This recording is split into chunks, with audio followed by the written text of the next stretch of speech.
नमियों तीर्थ में उद्घोषित किया था। सांसारिक मोह माया भंग हुई तो पूरे परिवार ने एक साथ दीक्षा ले ली। जी हाँ, छत्तीसगढ़ के राजनांदगांव में पूरा का पूरा परिवार सांसारिक मोह माया त्याग कर जैन साधु साध्वी की दीक्षा ले चुका है। जैन समाज के डाकलिया परिवार के 6 सदस्य, माता पिता, 2 बेटे और 2 बेटियों ने संयम के मार्ग पर चलने का फैसला किया। ये परिवार राजनांदगांव शहर के स्थानीय जैन बगीचे में आयोजित 5 दिवसीय दीक्षा महोत्सव में शामिल हुआ। परिवार की माने तो अब पूरा जीवन सांसारिक मोह माया को त्याग करके बिताना है, गुरुओं से आशीर्वाद लेकर संयम के मार्ग पर चलना है। हालांकि इस दौरान इस परिवार के एक सदस्य की तबीयत खराब थी, जिस वजह से उसने दीक्षा नहीं ली।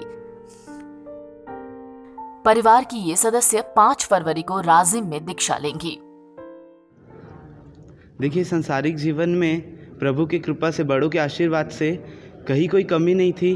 चाहे धन संपत्ति से बोल लीजिए, चाहे पारिवारिक बोल लीजिए, चाहे सामाजिक बोल लीजिए, सब जगह प्रभु की कृपा ऐसी बरसती है, सदैव हर पल साथ रहती थी कि संसार में ऐसा नहीं लगता था कि कुछ दुख के कारण दीक्षा ले रहे, कि हम संसार में कोई चीज़ से दुखी है।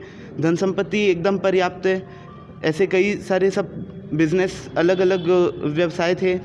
और लेकिन जब गुरु भगवंतों के सानिध्य में आए, जैसा कि अभी फिर कहा था हमने कि जिस युग में अपन हर एक छोटी इच्छा के पीछे दौड़ते हैं, एक इच्छा पूरी हुई तो दूसरी इच्छा के पीछे, दूसरी इच्छा पूरी तो तीसरी, लेकिन इच्छाओं का अंत नहीं आता। उस समय अपनी इच्छा ही ना रहे, इस इच्छा के पीछे जो चलते हैं वो होते हैं गुरु भगवंत। और उनके जैसे जैसे निकट आते तो ऐसा लगता है कि मैं क्यों इतनी इच्छा करता हूँ, इतनी एक्सपेक्टेशन क्यों। एक्सेप्टेंस करना चाहिए। एक्सपेक्टेशन तो एक पशु जगत के जीव को भी रहती है कि मेरे को अच्छा खाने को मिल जाए, अच्छा रहने को मिल जाए। वही करना था तो भगवान ने अपने को उसके लिए मानव जन्म नहीं दिया है। वो तो अपन पशु जगत में भी रह के अपने खाने की, रहने की, अपने परिवार की व्यवस्था सुचारू रूप से एक बार चला सकते थे। तो ये जो मनुष्य जन्म मिला है, इसकी सार्थकता इसमें कि जो अपन खुद है, अपन आत्मा है, उस आत्मा के लक्ष्य को, उस आत्मा को अब दुखी नहीं करना, इच्छाओं के पीछे भगा के उसको सुखी करे और समाज की सेवा भी कर सके, मानव सेवा कर सके, उस लक्ष्य के साथ ये संयम जीवन ग्रहण करने की भावना आई। सबसे खास बात यह है कि डाकलिया परिवार छत्तीसगढ़ का एक पहचाना हुआ नाम है। परिवार ने 30 करोड़ की संपत्ति दान कर दीक्षा ले ली, करोड़ों की प्रॉपर्टी, सुख, संपत्ति और आराम का जीवन त्याग दिया और संयम के पथ पर चल पड़ा है। परिवार की माने तो 9 नवंबर को उन्होंने दीक्षा लेने का अंतिम फैसला लिया। इसके बाद पूरा परिवार एक साथ दीक्षा लेने निकल पड़ा। जैन धर्म के लोगों ने कहा कि खरतर-गच्छ पंथ में ऐसा पहली बार हुआ है जब पूरे परिवार ने एक साथ दीक्षा ली हो। हालांकि दीक्षा की प्रक्रिया क्या होती है जैन धर्म में, इसे भी जान लीजिए।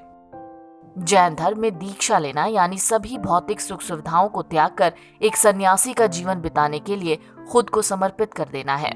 जैन धर्म में इसे चरित्र या महानिधि श्रमण भी कहा जाता है।